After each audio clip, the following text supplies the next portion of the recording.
Shalom and welcome to another in our series of podcasts from Temple Beth Am, a dynamic center for conservative Judaism in Los Angeles. This is a recording of our weekly Exploring the Parasha class with Rabbi Rebecca Schatz and Rabbi Matt Shapiro. For those of you who are listening on the podcast, you've missed a fascinating discussion about maple syrup, cats, kitniot, and food that would be consumed in that way. I'll leave it to you to put those together in a jumble to see if you can put that together in any meaningful way. Shabbat Shalom, Chag Sameach. All of the above. Yes.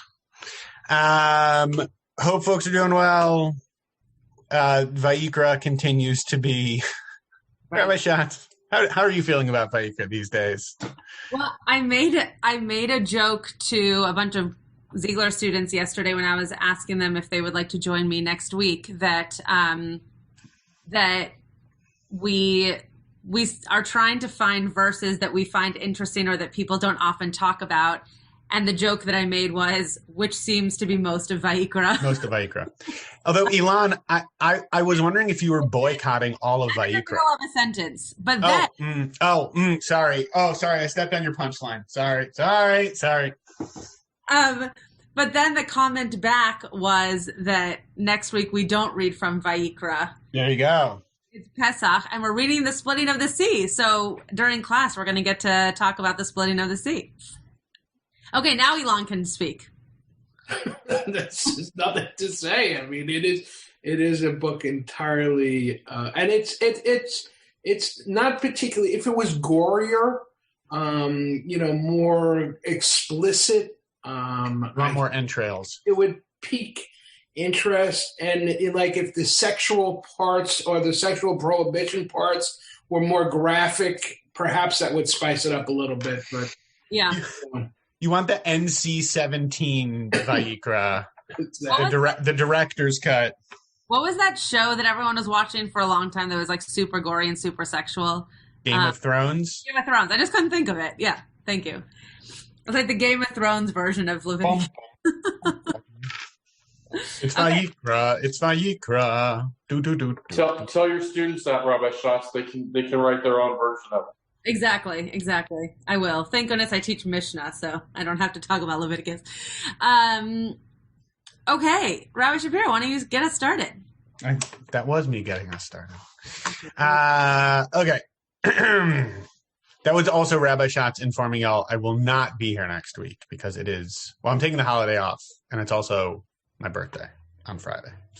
But I'm very excited. I'm going to LACMA for my birthday. I've been to a museum and over here. Very excited. Okay, that was the Matt Shapiro update.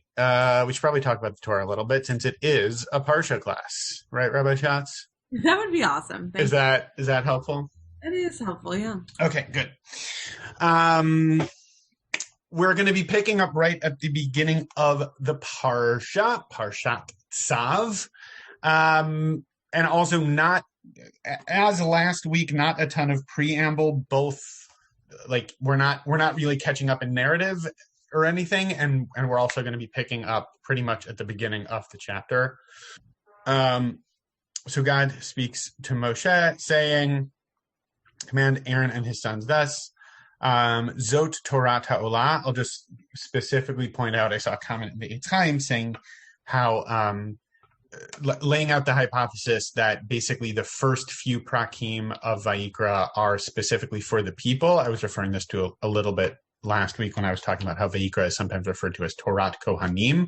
But it does seem like the first few chapters are for everybody, right? Different categories that might be useful for all, but that these next few chapters seem to be laying out in more detail the rituals that the priests themselves would be doing, right? When you see this is the ritual of the burnt offering, seems specifically directed to Aaron and his sons, right? The Kohanim. Levi. And verse 2 is also intimating what we're going to be getting to. The burnt offering shall remain where it was burned all night, while the fire is kept going upon it. Telling us about what the priest should do. They should be dressed all fancy-like in their garments, in their linen breeches, take the ashes, place them on the altar, and then quick costume change to take the ashes outside the camp. Different levels of purity, essentially. I like thinking of it as a costume change. It is. Well, it's a performative ritual. No, for sure. But I was just thinking of like a green room that you have to go into. We should start Rabbi Schatz, when we come back to do services in person, we should start doing costume changes during services. I feel like that wouldn't be something that people would think was bizarre for you to do. If I started doing it, maybe, but I think they could imagine you coming in with different costumes throughout a service. Right. You can start working on that. All right, and here are the two verses we're going to be looking at. We're looking at chapter 6, verses 5 and 6. There we go. Hello. Ve'esh al mizbeach tukad bo lo tichbe uvi'er aleha kohen itzim baboker. Okay, so this fire that's upon the altar, like the fire that is on the altar that you should light, it should not go out. Lo tichbe. And the priest should burn upon it the wood, like baboker. And actually, I think we stumbled across this phrase last week as well. Like each and every morning, the arach aleha holan should lay the offering upon it. The hitir aleha chelvei hashlamim, and he should smokify the shlamim, like the chelev, the fat of the shlamim offering, the offering of well-being. And now a phrase that you guys have probably heard before: Eish tamid tukad al hamizbeach lo tichbeh. That there should be this, translated here as perpetual, eternal flame. Fire should be kept burning on the altar, and it should not go out. That's what we're working with this week, folks. Welcome to Vayikra. I'll turn it over to Rabbi Schatz for Kushiyot. Kushiyot. Very good. Thank you. I mean, you've set it up. Does anybody have any Kushiyot on these two verses? Yeah, Jay. Is this where the near tamid idea of the eternal light comes in? Great. So it actually came in earlier in Exodus, but this is where it comes in again. So when we were originally talking about the building of the Mishkan, we saw them talk about putting in an eternal flame, but this is where we kind of see it in use as opposed to just being built. It's now being explained as to how it would be utilized in the Mishkan. Great question. Did I see another hand? Oh yeah, Elon. Yeah, so we know how, but there's no explanation as to why it is necessary to have the fire to be perpetual. Great, exactly. Any other kushiyot, whether on a word or a concept? Yeah, Rebecca. I'm a little confused with the word tukad, what that means in this case, because, well, actually, I'm just confused about that word. And it does repeat, but there's both tukad and mizbeach, so I'm not quite sure. And there's bi'er. So I don't know what that word means, I guess, in this context. Great. Will be lit, and if it's lit, then it's lit once. Then why is it not, why is that repeated? Great. Yeah. So the repetition is very interesting to say that it's a perpetual fire that won't go out, right? Those are two. We know that if it's perpetual, that means it's not going to go out. So what does that mean? Rabbi Shapiro can actually highlight the word, and we can see how Safaria translates it. I just can't do it because it's your screen. See, when I'm screen sharing and I try to unmute myself, that's when things go haywire. Tukad? Now what do I do? Oh, there we go. So it seems to be. Can you just go like a little bit to the left so that we can see the whole? Sorry, to the right, I guess, so we can see the whole verse. Yeah. So it would be a fire that is forever, is burning on the mizbeach, on the altar, and it's not going out. And then if you're looking at verse 5, it's that the fire on the altar is burning on it and it doesn't go out. There's definitely some repetitive redundancy of repeating. Yes, exactly. Yeah. So yeah, great question. I just wanted you to be able to see the translation of how they were translating it, but it does seem to be saying kind of the same thing with different words 3 different times. Yeah, Denise. So I'm just wondering if this is another one of those like ancient world things, because in Rome, they had in the Forum, one of the temples was for fire, and they had to have perpetual fire. And that was the whole mission of the Vestal Virgins. There was like a whole bunch of them. And so all they did was guard the fire. And there always had to be a flame. And when it rained, no matter what, there always had to be a flame. Interesting. So, Denise? Yeah, that's it. It was just like, it just kind of stuck out in my mind. I thought, wow, I wonder if there's like some big picture connection about fire or something. Yeah, it's fascinating. I had no idea that was a thing. But yes, it seems as though, obviously this was around before the experience, I guess, that you're sharing with us. But it's possible that came from this, or that the idea that we still hold on to this as a part of our own sanctuaries comes from the more, quote, modern, although it's obviously not modern, rendition of this. It's very, very, it's fascinating. I had never heard that before, but I love the connection. Joanna? Yeah. Sorry, I was having trouble unmuting. If you were to ask me, like, to look away from the text and say these verses in my own words, my inclination would be to emphasize the person and start with the person. So the priest has to feed wood to the fire. And then if I had something else to explain about the fire, that would follow. So the fact that it starts with the fire makes it, in addition to all the repetition about the fire, but the fact that this starts with the fire makes it feel like the fire is so primary to this. And why is that so? Interesting. So there's not a character kind of doing the action, rather we're focusing on the fire. Great. It was interesting a few minutes ago, Rabbi Shapiro and I were talking about this, and he mentioned that he focused on the fire, which I definitely didn't. And so even when we are reading through it, to see the different things that we pick up on as well are very interesting. So are there any other kushiyot before I turn it over to Rabbi Shapiro to talk to us about the fire?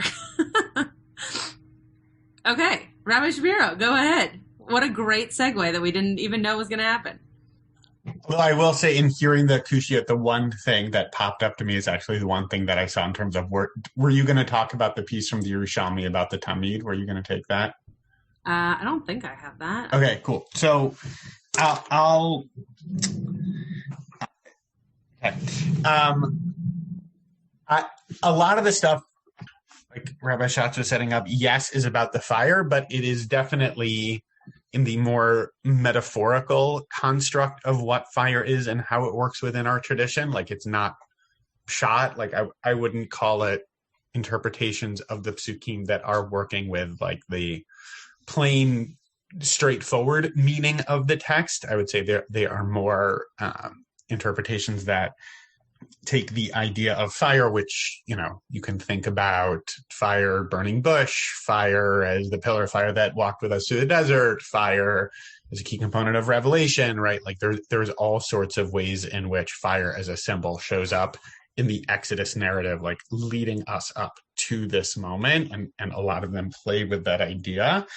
But I did stumble across an interesting piece from like a little phrase from the Yerushalmi, the Jerusalem Talmud, which you don't often hear from. So if you were hoping to hear a little piece from the Yerushalmi this morning, check that off your Jewish textual bingo card that I know all of you keep handy. I know Rabbi Schatz does. It's very There's deep. a really good drash in that. A Jewish textual bingo card? Well, just the idea of every person, this is going to take us way off topic, Good. but every person in their lives from the time of, I guess, bar mitzvah would be a better way of setting it up, having some kind of metaphorical Jewish bingo card that you're constantly trying to fill your card with all these different experiences and learnings. And anyway, continue. That's a great idea. You should be the director of youth learning and engagement or something. That would be really great. You'd be very good at that job. Here, the current guy gets distracted very easily. There's a little piece from the Yerushalmi that says Tamid afilu b'Shabbat, Tamid afilu b'Tumah, that talks about how, riffing on this idea that I'll bring the verses back up for a second, because if you look at the verses, my battery is running low. Thank you, computer. Take that as literal and not metaphorical. This idea that if you look at the way the verses are set up, or verse 6 rather, if you take out tamid, it would make a little more sense, right? Eish tukat al mizbeach lo tichba, right? You should light a fire on the altar, and you should make sure it doesn't go out. That would seem to connote permanence, but there's this seemingly extraneous word here, ish tamid, word here, so ish tamid. So what would that word be doing here? And the Yerushalmi goes to the next level and says, even if it's Shabbat, right? Even you would think, of course, because you're not supposed to have fire on Shabbat, but tamid stresses that yes, even on Shabbat you should have it, and tamid afilu bituma, which is saying that even if there's impurity present, you don't put the kibosh on the whole deal, like you might think you would do when it comes to the sacrificial service, tuma, often a deal breaker. But so the tamid stresses even on Shabbat and even if there's impurity. And I saw a really lovely comment building on that further, talking about how Shabbat and tuma are referring to kind of two categories of people who should still be in play. So this idea of the Shabbat person, right? Someone who digs on the Jewish thing real good, someone who delights in Judaism and godliness. This person might think I'm okay, I don't need this, I'm good to go. No, that person should still keep that metaphorical fire. So I guess here we are now working into fire as metaphor, but that person should keep their fire going. And the tum'ah, so too, right? Just because you might have slipped up, just because you might be disconnected, you still have the obligation to keep the fire going. You don't get to say, I messed up, I'm lost, too late for me. No, you still have to keep that fire going. So I like that idea a lot in terms of just pulling all of that out from that one word of tamid. Whoever you are, you think you've got it set, you think you've slipped up, you still have the obligation to keep that ish going consistently. So I really like that. As obviously you wouldn't get that just reading the verse straight through necessarily, but I like that idea of tamid being sort of extrapolated out in each of those two directions, right? You're neither too good for it, nor are you too bad for it. You got to keep it going either way. And I think that's a nice idea. Rabbi Shah, I guess that wasn't the Aish piece that you wanted to do. Do you want? No, but I mean, I was, you didn't see that Yerushalmi piece. I thought it was nice. But I mean, I can keep going on the fire piece, but I'm not going to touch on the fire. So I think if we're going to do fire, we should do it first. Do fire. Well, it's good. It's a good idea not to touch fire. When we were burning the chametz this morning, we have a little fire pit. It was one of the things that Sarah bought. She's like, we can do this all the time. Again, we've done twice. So we have a little mini fire pit, and Rafi kept wanting to go up and touch shades of Moshe and the burning embers amidst the jewels, if you will. We did not let him touch the fire, though. He's smart, like Rabbi Schatz. He doesn't want to touch the fire. I saw. I mean, it's hard to pull just one because I saw a lot of pieces that I liked about this idea of working with the fire as metaphor. But I'll do 1.5 The half is just working with this idea. It went very far afield. It's a lot of steps to get there, but just particularly resonant for the season in terms of talking about Bedikat Chametz and the importance of bringing that, right? You don't do it by sunlight, you don't do it by moonlight, but you do it by this like little candle and seeking out the Chametz. Rabbi Schatz actually gave a beautiful piece. Right, you were adjacent to that when you were talking yesterday morning in the Siyum in terms of our obligation to like really seek out and find each and every bit of chametz, and sort of the inverse of that a little bit in terms of how we do that. We do that with a flame, and just that's a really lovely idea when we think about like what fire does. Which is not like the Eish Tamid, in some ways dafka the opposite, because it's for a very specific context, but seasonally appropriate in thinking about that. And it does come up in Mishnah Psachim, actually. This Eish Tamid comes up. Susan just came to my office. Oh, hi, Susan. Hi, everybody. Oh, okay. Bye. Susan, would you like to teach something? No, not today. Thank you. Thank you, though. That's very nice. I'm not going to be on next week. Maybe you could teach next week's class with Rabbi Schatz. Okay. I'm going to discuss it with the rabbi. Okay. The people on the podcast probably think we are nuts. Okay. So no more today than any other day, though. So. Maybe. Not half as nuts as tomorrow. Okay, and not half as nuts as tomorrow, says my trusty sidekick. Okay.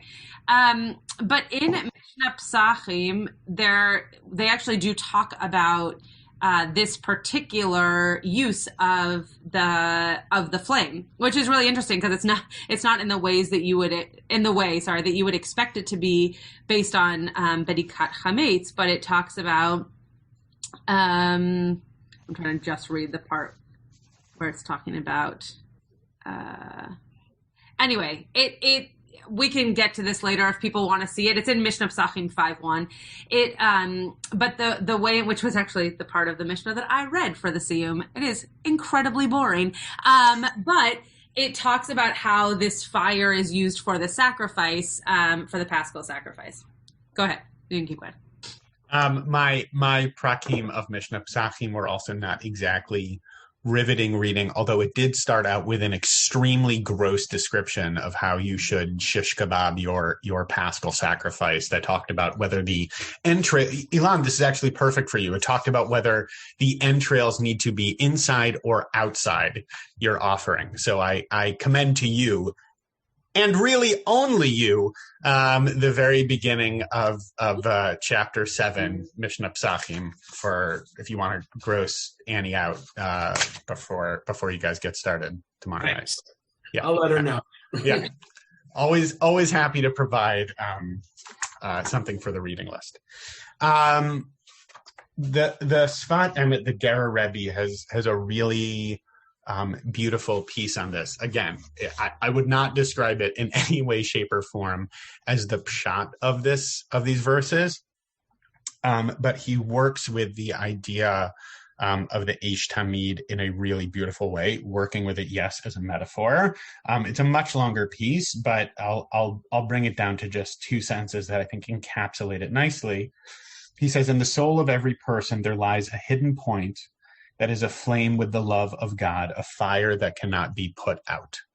Right. So this idea, which you'll see woven through different Hasidic texts, that there is that like internal point that each one of us has, and we've talked in here before about. That's also used for Bedikat Chametz. Yeah. See, we're searching for chametz everywhere, as it were. We've talked in here a little bit about how democratic or not Hasidic texts can sometimes be, and this is very much so, right? He doesn't differentiate between tzaddikim and non-tzaddikim. He says very clearly, this is something that every person has. That there's that, and it might just be a little point, right? But it's there for everyone. That is eternal, and he takes it to a really nice point from there. He says, even though it may not be put out here, refers to a prohibition, it's also a promise. In our verse here, we're seeing about how like lo tichbeh, sounds like a lo ta'aseh, right? It sounds like something you shouldn't do. Don't put it out. But he inverts that a little bit, and he says like lo tichbeh, meaning it won't be put out, and it connects a little bit to part of what I liked within the Yerushalmi, this idea that however small that flame might feel, however disconnected from it you might be, this prohibition, like don't seek out ways to put it out, like you shouldn't extinguish it.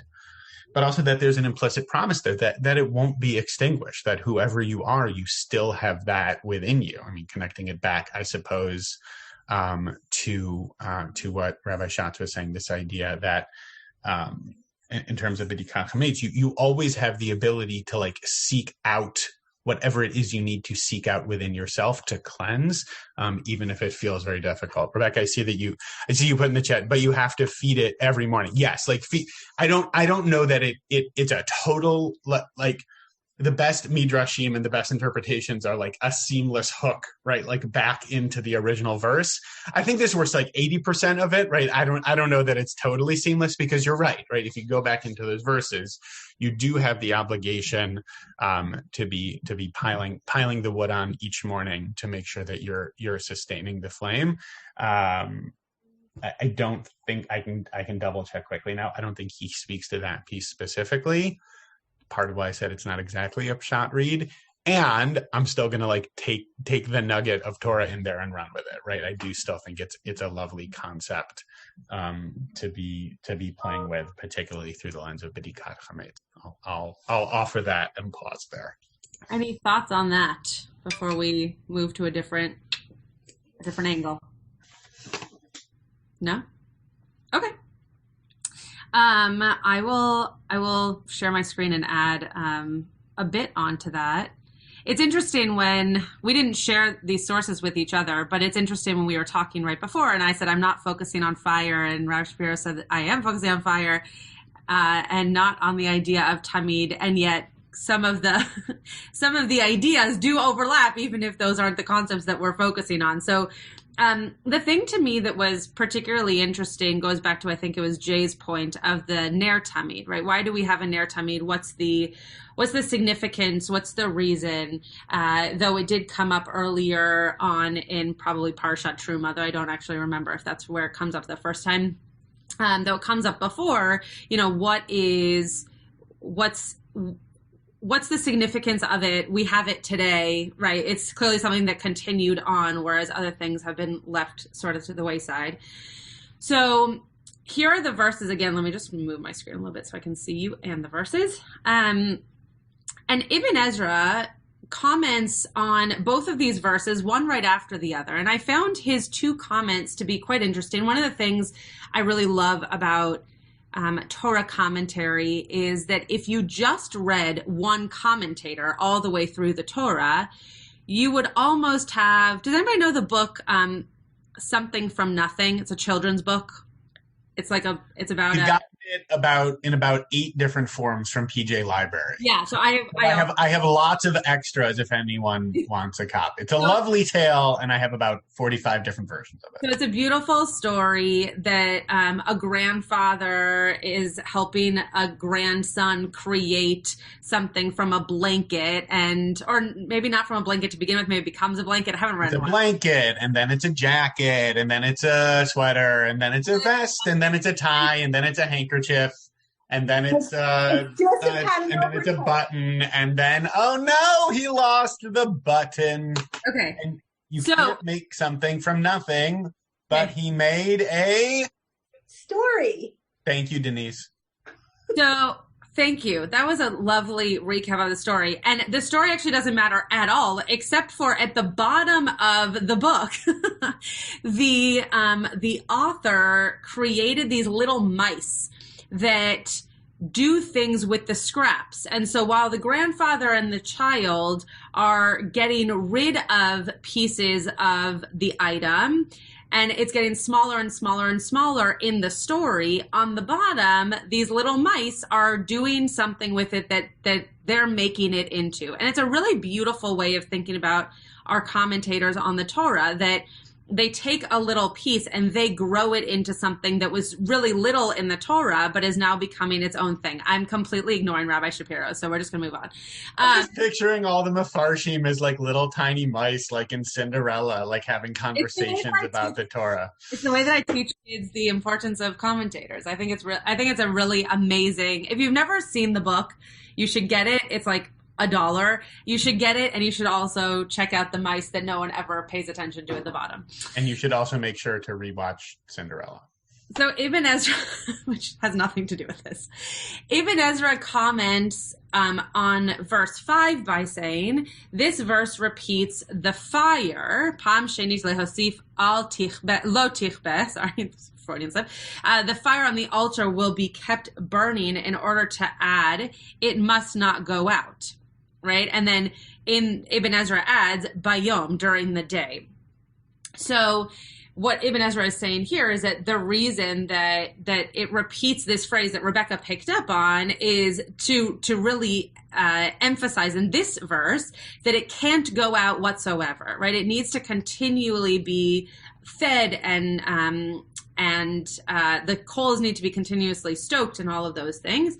But this is for some reason only during the day, which is obviously very interesting because if a fire can't go out, when nighttime strikes, it also needs to stay on. So is Ibn Ezra trying to describe that we need to make sure that it stays, quote, on, as opposed to during the nighttime when we assume that it stays? I don't know. We're not going to get into that, but I do want to just point that out. And then Ibn Ezra says on the next verse, a fire must continually be kept. That's the verse, Eish Tamid Tukad. The point of this apparently redundant verse is to add the word continually. So he changes he adds on to his commentary from the verse above to say, and now we say this same phrase again that I just commented on, but to make sure that I can add the word tamid, continually, as opposed to just during the day, it now needs to be happening all of the time. Denise, you have a question about that? Denise? Okay. You raised your hand, but maybe you don't have a question. Okay. So this part here on Ha'emek Davar, which we can see, someone just doodled on my screen. That's funny. Hi, I'm sorry. I think I did the doodle. I touched something. I don't know what happened. Okay. You have a question? You had your hand up. Yeah, it just seemed to me like it was interesting because you don't need fire in the daytime in the same way that you need it at night. Oh, interesting. Yeah, that's a great point. So yeah, that's all. Yeah. No, great. Sorry about the doodles. And I don't know how to make it go away now either. It's fine. It won't go away until I stop sharing my screen. It's totally fine. Sorry. That it was a fun thing to do. Okay, so Ha'emek Davar says, and actually Rabbi Dvorah Weisberg, who you might all know, Rabbi Shapiro, please stop. Okay. Rabbi Dvorah Weisberg, who works at HUC here in LA, so you might know her. She and her husband also sometimes come to Library Minyan. Rabbi Neil Shailen, who was one of my first Mishnah and Gemara teachers, says, perpetual fire, right? So this Eish Tamid, even when there is no burnt offering on the altar, in any case, the fire on the altar should not go out, but rather should be kept going by wood.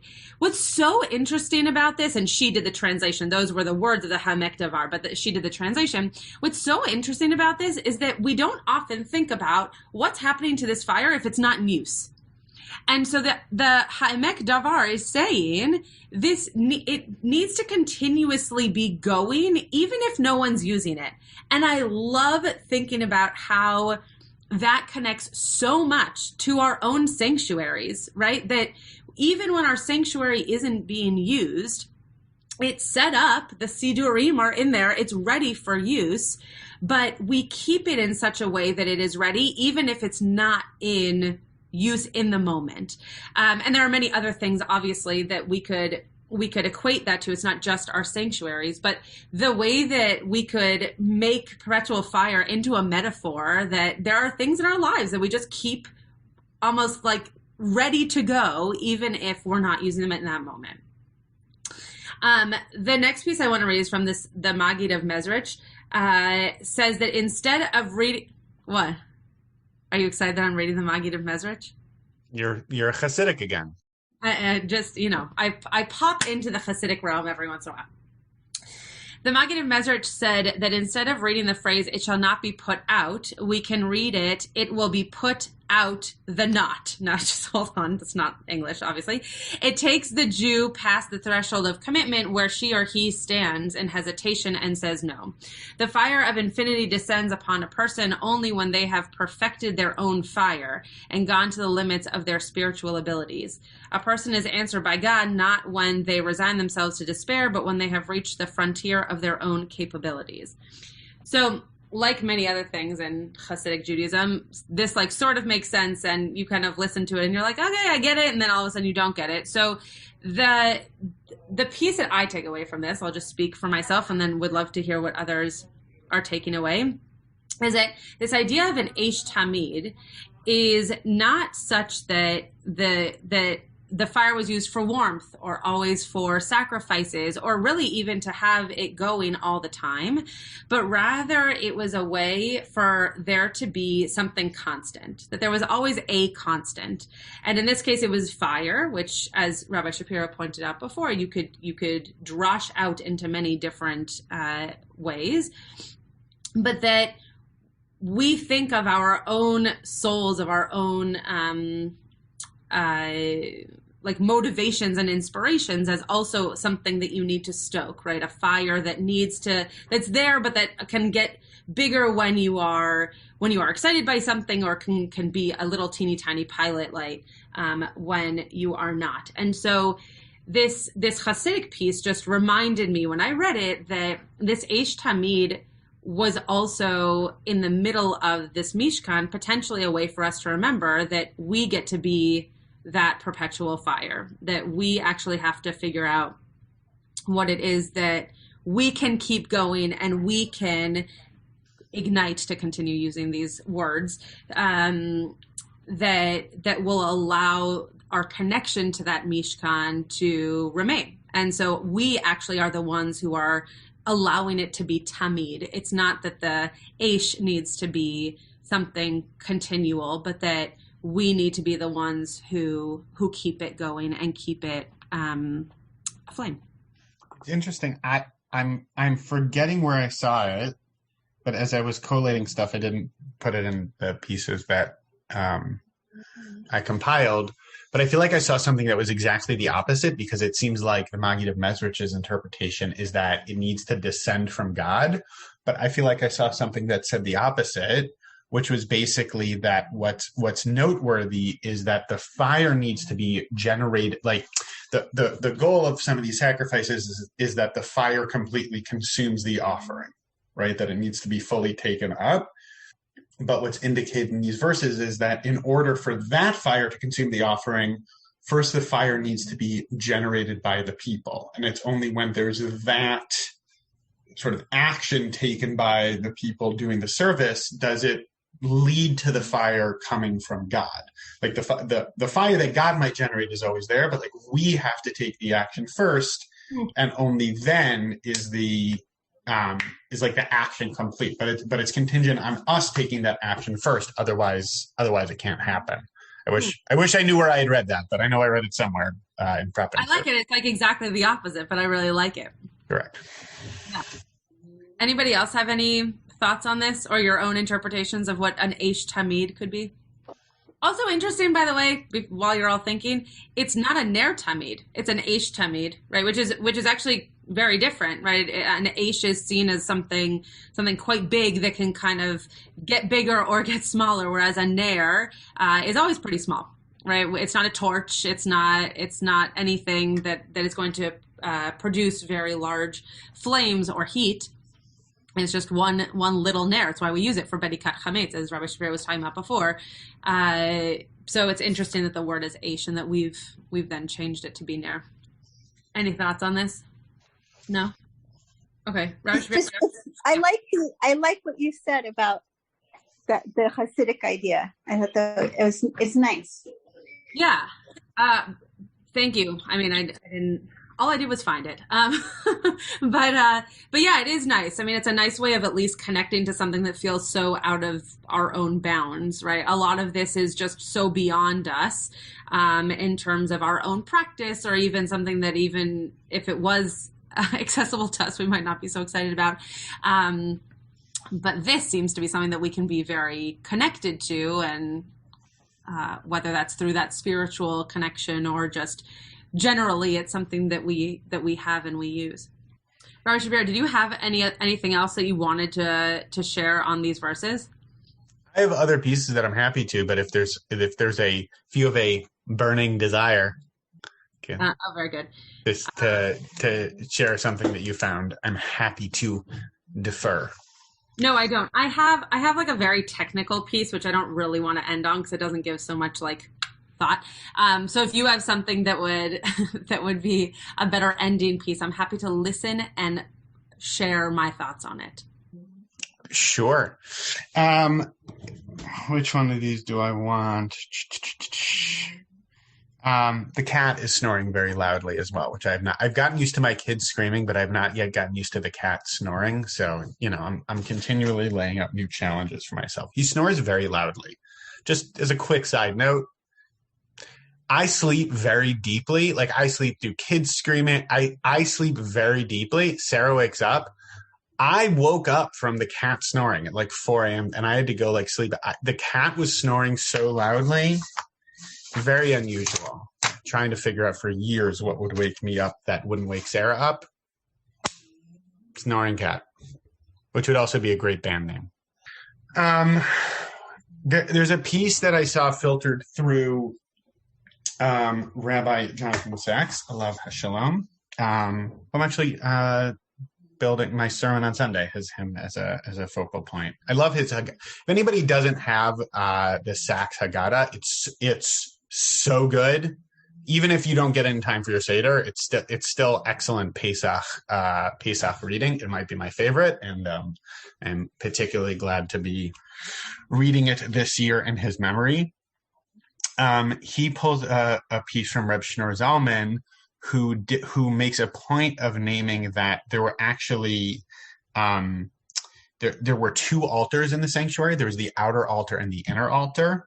And what he says is, I guess the two of them are kind of saying it together, that the altar on which there's the Eish Tamid was actually the outer one. And it's interesting because, I was talking about the Sfat Emet piece, who's working with this idea of that Eish Tamid is something internal to us. But what Sachs says on this note is that for the Jew, this means that the fire of his love for God must be outward, open and revealed. It is not a private possession to be cherished subconsciously. It must show in the face that he sets towards the world, right? So if you think about how that's all set up, right? If you think about the sort of intricacies of what the whole contraption looked like, right? That there were two different altars, and this eternal flame is on the outward one, which is a bit at odds with what the Sfat Emet was saying, at least metaphorically. And this idea that if you're thinking about where should that eternal flame be burning, it's outside. And that if we think about all the different layers, a lot of the other pieces that I saw talk about Eish Tamid as Torah study and the importance of continuing to learn, and it's not enough to just learn once. You have to go back and learn it again and again, right? But that's not something that's just for you, right? The Eish Tamid that I build, stoke, sustain, have within me, per Rebecca's comment, that is always there, even if I've not thrown wood on it, right? But that's something that isn't meant for me and me alone, which I think is also, heading into Pesach, right? You can't, there's what I miss, Rabbi Schatz? I miss going into grocery stores and seeing the Jewish holiday displays with all of the random, it's it's Passover. So here's all your Passover food with matzah and horseradish, but it's also random items that, and somehow also the store displays for Rosh Hashanah are the same as Pesach. I miss that. I miss that about grocery stores. Although maybe they still do it. I don't know. You went into grocery. Did Trader Joe's have that out? Does Trader Joe's have matzah? Okay, wow. They still do it. Trader Joe's might have matzah. I don't know. I didn't look for it. This has been great. You should continue on. Okay. Yeah. All of that to say, I'm going to say one more thing, and then I'm going to add one more piece to wrap up, and then Rabbi Schatz is going to tie all of these thoughts together beautifully into a pre-Passover blessing for us, our community, and the world. Setting something outward, right? That it's not something for just me as an individual, but when I think about what I'm trying to sustain and what I'm trying to build, that I should be bringing it out. It's not just, right. Religious practice, spiritual practice, even isn't something that's just for me for the sake of like my own connection. It's something that I work to bring out into the world, and I think that there's a power to that. That's nicely illustrated through that metaphorical construct. The last thing that I'll add, Rebecca, I was going back into the Sfat Emet piece to see if he names out like the wood piece specifically. No dice, but in Olam Haba, you and I can ask him about that together. And oh, what a good time the three of us will have. But what Art Green, oh yes, Rebecca, you don't want to come talk to the Sfat Emet in Olam Haba with me? It's going to be awesome. We'll see. Depends what you're on. But I just want going through all these pieces that you both gave, I think the thing that actually stands out to me the most is that the fire is something that doesn't sustain itself at all physically. It's really something, there is no such thing as, and also, so there is no eternal flame, right? Not in love, not in religion. It always needs feeding, and definitely not in the physical world. So yeah, I'll argue with them if we're both on the same drug or whatever it is.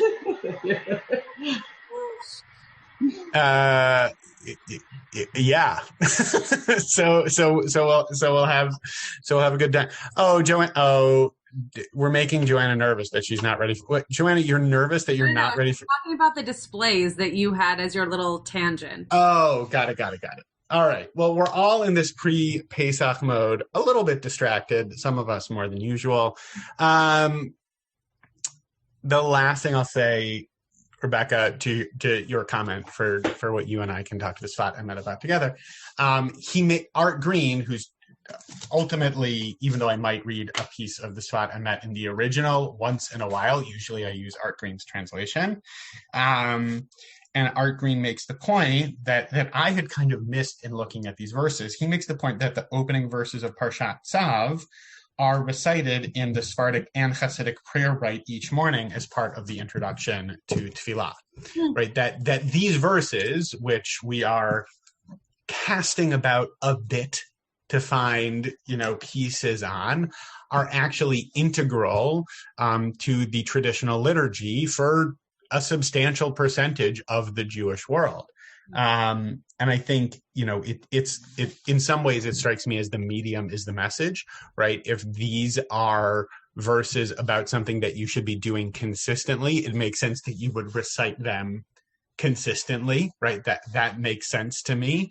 And I think also speaks to this idea, that we have moved from, right, we no longer offer sacrifices. Sacrifice has become prayer, and we were talking more about this last week, this idea of how do we sustain connection with rituals that have substantially shifted, if not completely shifted. And this idea then kind of makes sense to me, makes me feel a little more at ease with how metaphorical, I've gone in terms of talking about the flame, and then thinking about how that chain keeps going sort of in its way, even as it continues to morph and shift around. So it was a nice highlighting of how these verses do hold some form of permanence within liturgy, even as they seem to be somewhat distant for our own current practice. So I thought that was worth noting too. Rabbi Schatz is going to bring it home and tie it all together magnificently. I also love that that if we think about, I saw the outside inside piece as well. That if we think about it as being on the outside, it's also more accessible. It's not just something that's insular. And I love it's not how our Ner Tamid works now, right? You have to be in the sanctuary to actually see it. I love the idea that a Ner Tamid would be on the outside of something, so that people feel like they're actually being invited in a certain way, that it's like we're always open kind of sign on the outside, which I think is really beautiful. So Rabbi David Wolpe, who many of you know from being the rabbi at Sinai Temple, I'm lucky enough to have him as a good family friend of ours, wrote a really beautiful piece in the Jerusalem Post actually yesterday on this Parsha. And I haven't had the chance to read the whole article, though it's not long, but Passover.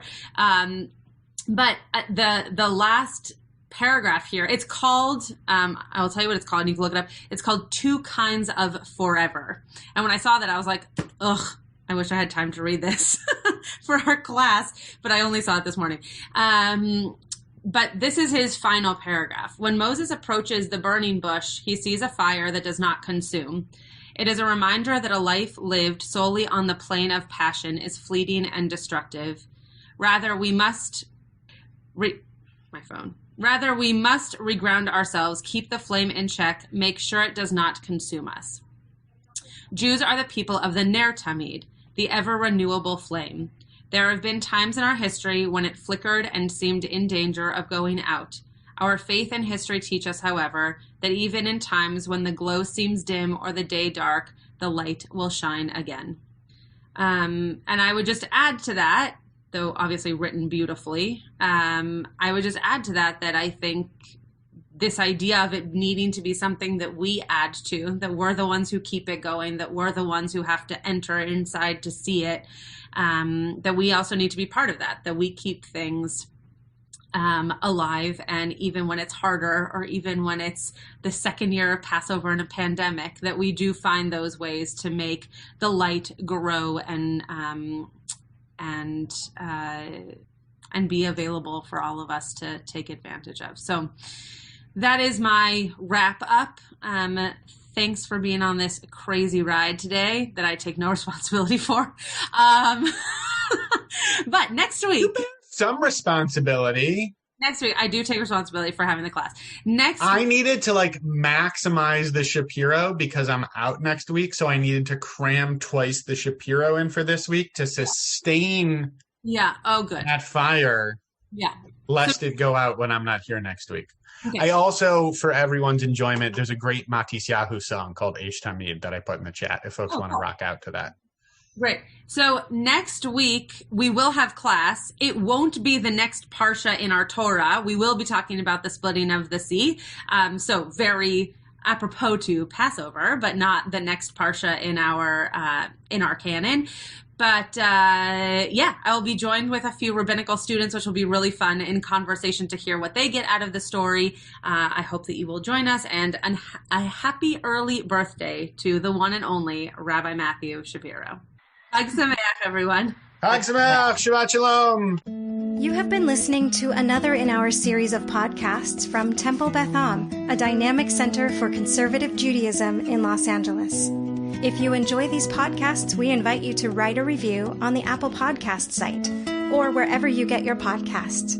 For more information about Temple Beth Am Los Angeles, go to tbala.org.